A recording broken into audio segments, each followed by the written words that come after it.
पदवीधर वेतन श्रेणी आणि न्यायालयाचा निर्णय ही बातमी अगदी सोशल मीडियात अगदी वाऱ्यासारखी पसरलेली आहे. अगदी कुठेही जा तुम्ही, Instaला जा, WhatsAppला जा, Facebookला जा, ही बातमी आपल्याला या ठिकाणी मिळतेच आणि ही बातमी खरंच आनंदाची आपल्यासाठी या ठिकाणी आहे. तर ही बातमी एक न्यायालयाच्या निर्णयाशी रिलेटेड ही बातमी या ठिकाणी आहे. तिचं एक विश्लेषण आपण या व्हिडिओमध्ये या ठिकाणी करणार आहोत. मित्रांनो, चला, मी बसवेश्वर आखाडे, माझी शाळा माझे कार्यालय या आपल्या YouTube चॅनलवर आपल्या सगळ्यांचं स्वागत करतो. अगदी या बातमीची सविस्तर माहिती पाहण्यापूर्वी माझी शाळा माझे कार्यालयाची वेबसाईट सुद्धा लॉन्च झालेली आहे. तुम्ही जर Googleला गेला तर सर्च सुद्धा होणार आहे. या ठिकाणी या वेबसाईटचा फायदा खूप साऱ्या मोठ्या प्रमाणात शिक्षक मंडळींना आणि शिक्षकेतर बांधवांना सुद्धा होणार आहे. नक्की चॅनलला नवीन असाल, सबस्क्राईब करा, शेअर करा आणि चला बघूया मित्रांनो या व्हिडिओची माहिती. तर काय झालं, या शासन निर्णयात काही काही महत्वाच्या बाबी ज्या आहेत त्या बाबींवर आपण या ठिकाणी प्रकाशझोत या ठिकाणी टाकूया. तसं आता बघा, संच मान्यता हा सगळ्यात महत्वाचा घटक आहे, की तुमचं लोकेशन काय आहे, कोणत्या पदावर तुम्ही कार्यरत आहात, ही बाब कशावर निश्चित होते, तर ती असते संच मान्यता. अगदी संच मान्यतेचं जर आपण पूर्वीचं जर पाहिलं, तर त्यावेळेस काय असायचं, मुख्याध्यापक, उपमुख्याध्यापक, पर्यवेक्षक, 9वी-10वीचे पदवीधर शिक्षक, 5 ते 7चा पदवीधर आणि वर्ग 5चे शिक्षक, या पद्धतीने साधारणतः एक संच मान्यता असायची. परंतु काय झालं, नंतर आरटी आला. आरटी म्हणजे राईट टू एज्युकेशन ऍक्ट मध्ये त्या ठिकाणी स्लॅबच बदलले ना. 1 ते 5, 6 ते 8, 9 ते 12 वगैरे या स्लॅब मध्ये काय झालं, शिक्षकांची रचना सुद्धा त्या ठिकाणी बदलली आणि या बदललेल्या संरचनेनुसार आता काय होतं, वर्ग 9 ते 10चे पदवीधर, 6 ते 8चे पदवीधर आणि वर्ग 5चे शिक्षक, या पद्धतीने ही संच मान्यता झाली आणि आपले बरेच शिक्षक बांधव आपली शैक्षणिक अर्हता वाढवून 6 ते 8च्या पदवीधर शिक्षकाचं काम करू लागले. परंतु या सगळ्याच शिक्षकांना काही वेतन श्रेणी या ठिकाणी मिळालेली नव्हती. म्हणजे संच मान्यतेत पद तुमचं मंजूर आहे किंवा नाही आहे आणि तुम्ही कुठे कार्यरत असता, ही बाब सुद्धा महत्वाची असणार आहे. ही वेतन श्रेणी या ठिकाणी मिळताना न्यायालयाच्या निर्णयात जर आपण बघितलं, तर त्या ठिकाणी समानता आणि अ, या ठिकाणी प्रमाण, या 3 गोष्टीच्या अनुषंगाने न्यायालयाने सुद्धा बाबीवर या विचार केलेला आहे. तर चला बघूया. पहिले आपण संच मान्यतेत मी तुम्हाला सांगितलं की लोकेशन कोणतं आहे, आपण कार्यरत कोणत्या स्लॅबमध्ये आहात, पदवीधरच्या आहात की वर्ग 5च्या शिक्षकाच्या आहात, शैक्षणिक अर्हता आणि तुम्ही कार्यरत असलेलं पद, ही गोष्ट तेवढीच महत्वाची असते आपल्याला वेतन श्रेणी मिळण्यासाठी. दुसरी जर बाब आपण जर या ठिकाणी पाहायला गेलो तर समानता. न्यायालयाने म्हटलेलं आहे मित्रांनो, की तुम्ही काम पदवीधर शिक्षकाचं करून घेता आणि पगार मात्र अपदवीधर शिक्षकाचा देता, ही बाब योग्य नाही. कारण समानतेला तडा जाणारी ही गोष्ट आहे आणि ही गोष्ट न्यायालयाने त्या ठिकाणी अधोरेखित केली आणि समानता असली पाहिजे. समान काम, समान वेतन वगैरे यासारख्या बाबींचा सुद्धा न्यायालयानं विचार केला. म्हणजे समानता हा सुद्धा एक महत्वाचा घटक ही वेतन श्रेणी मिळण्यासाठी न्यायालयाच्या निर्णयामध्ये आढळून येतो. आता प्रमाण. प्रमाण म्हणजे काय असतं, तर बघा, 1/3 प्रमाण या ठिकाणी आरटीचे जी संच मान्यता आहे सध्या, यामध्ये 1/3 म्हणजे 33% एवढे पदवीधर शिक्षक संच मान्यतेत असले पाहिजे. एकूण कार्यरत पदाच्या किंवा वेतन श्रेणी घेणारे शिक्षक हे 33% पेक्षा जास्त असायला नको, असा हा शासन निर्णय या ठिकाणी होता.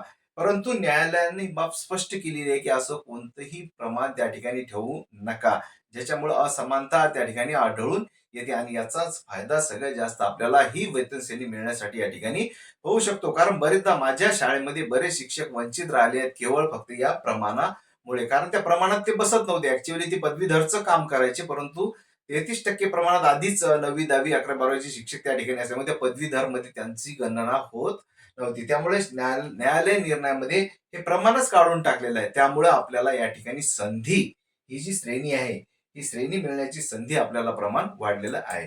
मित्रांनो बघा, मुद्देसूद आपण या ठिकाणी बघत आहोत. मग आता आपल्या सगळ्यांच्या मनामध्ये प्रश्न असतो की ही सगळ्यांना ही वेतन श्रेणी मिळणार का?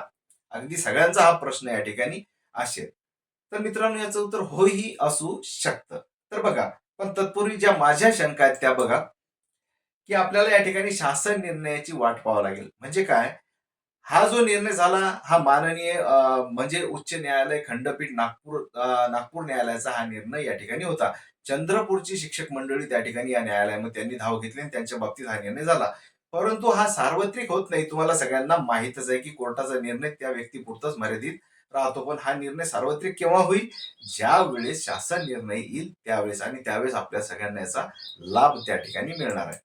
आणखी एक दुसरी बाब त्या ठिकाणी महत्वाची असणार आहे, शैक्षणिक अर्हता. मित्रांनो, नुसतं ग्रॅज्युएट असून चालत नाही. काय असतं ना, तुमच्या संच मान्यतेत ते कोणत्या विषयाकरता ते पद मंजूर आहे पदवीधराचं? गणिताचं आहे, की भाषेचं आहे, की सामाजिक शास्त्राचं आहे? म्हणजे ज्या विषयाचं जे पद रिक्त असेल, त्या रिक्त पदावर जर तुम्ही काम करत असाल, तरच तुम्हाला ती वेतन श्रेणी या ठिकाणी मिळणार आहे. बरेचदा काय होतं ना, विज्ञानाच्या पद खाली असतात. विज्ञानाचे ग्रॅज्युएट मंडळी करत नाही जास्तीत जास्त, असा एक अनुभव आहे. त्यामुळं ज्या विषयाचं पद तुमच्याकडे आहे, त्या विषयाचंच ग्रॅज्युएशन तुम्हाला ज्यावेळेस ही वेतन श्रेणी मिळणार आहे, त्यावेळेस लागणार आहे.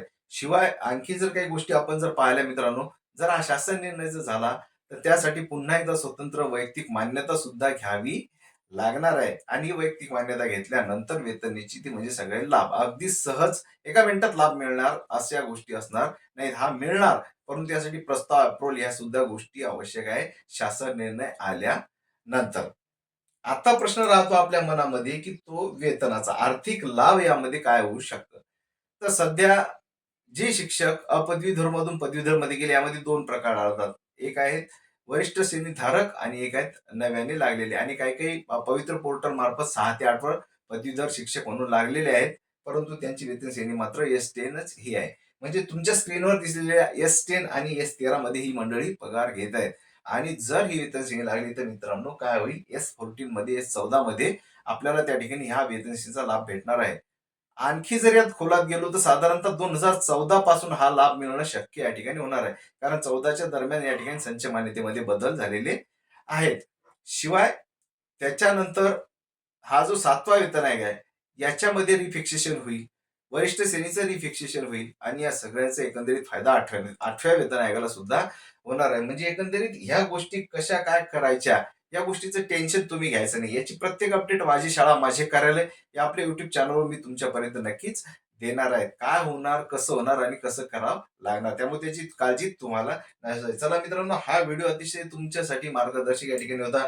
जर हा व्हिडिओ जर आपल्याला आवडला असेल, तर नक्की लाईक करा, मित्रांपर्यंत शेअर करा आणि WhatsApp ग्रुपची लिंक या ठिकाणी डिस्क्रिप्शन बॉक्समध्ये दिलेली आहे. WhatsApp ग्रुपला सुद्धा तुम्ही जॉइन व्हा आणि नक्कीच मित्रांनो, www डॉट माझी शाळा माझे कार्यालय .in या वेबसाईटला सुद्धा व्हिजिट करायला विसरू नका. भेटूया पुन्हा या संदर्भात नवीन अपडेटसह पुढील व्हिडिओमध्ये.